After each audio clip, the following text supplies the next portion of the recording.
Hello and welcome. Today is day 8 that I will be reading 1 Corinthians 13. I would like it if you could subscribe to this YouTube channel and hit that notification bell. When you do that, you will be notified when I go live. I have a question. What's love got to do with the elections? Today is Election Day in the United States of America, a day that many of us have been anticipating. Are there winners or losers when it comes to love? I'm going to let you answer that question for yourself. When I came up with this God project, or when it was conceived, my dream was and still is to have it spread, this message spread all over the world, either by YouTube, Facebook, or by you having a comfortable conversation around the kitchen table or wherever. It's a forgotten message. I'm so excited because today I'm going to read 1 Corinthians 13 out of the Passion Translation, which is lovely. And what the Passion Translation includes are different footnotes, different descriptions that will amplify and elaborate the definition for us. So here we go. The motivation of our lives. If I were to speak with eloquence in this earth's many languages and in the heavenly tongues of angels, yet I don't express myself with love, my words would be reduced to the hollow sound of nothing more than a clanging cymbal. It is the love of God. It is the love God has for his people. It is an intense affection that must be demonstrated. It is loyal, endless, and unconditional commitment of love. Feelings are attached to this love. It is not abstract, but devoted to demonstrating the inward feelings of love toward another with acts of kindness and benevolence. Verse 2. And if I were to have the gift of prophecy with a profound understanding of God's hidden secrets, and if I possessed unending supernatural knowledge, and if I had the greatest gift of faith that could move mountains, but have never learned to love, then I am nothing.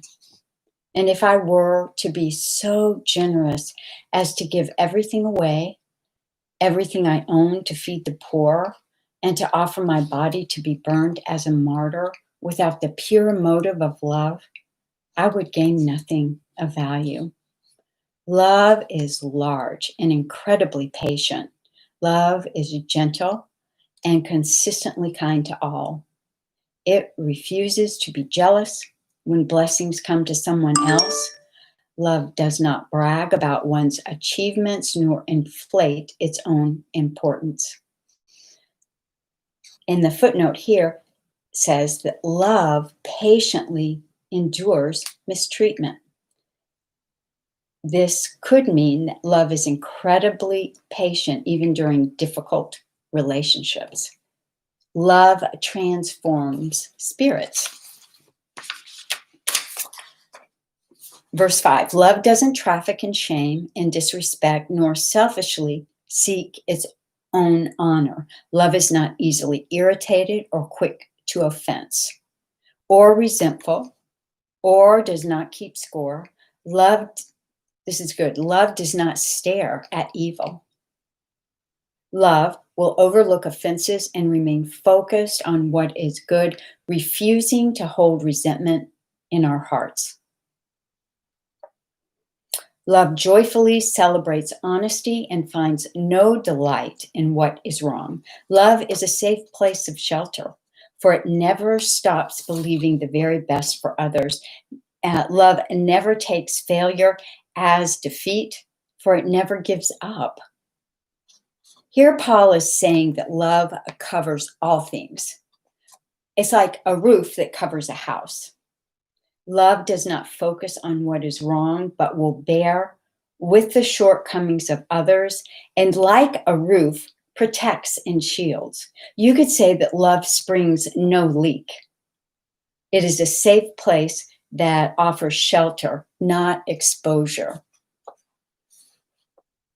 Perfect love never stops loving. It extends beyond the gift of prophecy, which eventually fades away. It is more enduring than tongues, which will one day fall silent. Love remains long after words of knowledge are forgotten. Love never, not even once, fails or lapses. Love never falls down. It keeps going higher. Our present knowledge of prophecies are but partial, but when love's perfection arrives, the partial will fade away. That which is perfect is love and is greater than the gifts. Paul is contrasting spiritual gifts with love, saying gifts will fail, but love will never fail. Like leaves falling to the ground, something greater will one day take their place. The love of God. When I was a child, I spoke about childish matters, for I saw the things like a child and reasoned like a child. But the day came when I matured, and I set aside my childish ways, for now we see but a faint reflection of riddles and mysteries, as though reflected in a mirror. But one day we will see face to face. My understanding is incomplete now, but one day I will understand everything, just as everything about me has been fully understood. Paul is referring to God speaking to Moses face to face or mouth to mouth, and is not using dreams and figures of speech. It's saying that transforming love will bring us all face to face, mouth to mouth with God. Until then, there are three things that remain: faith, hope, and love. Yet love surpasses them all. So above all else, let love be the beautiful prize for which you run. Faith and hope both spring from love, which makes love the greatest virtue of all. Faith and hope are temporary, but love is eternal.